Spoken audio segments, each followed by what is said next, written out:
Hey guys, Henry here, and today we're shooting at the 2016 Hong Kong Dragon Boat Carnival.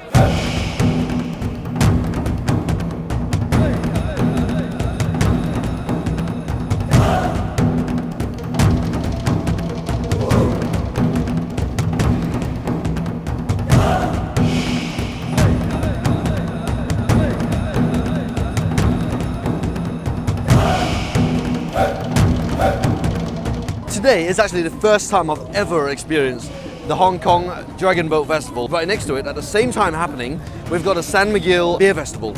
I've waited all bloody day for it.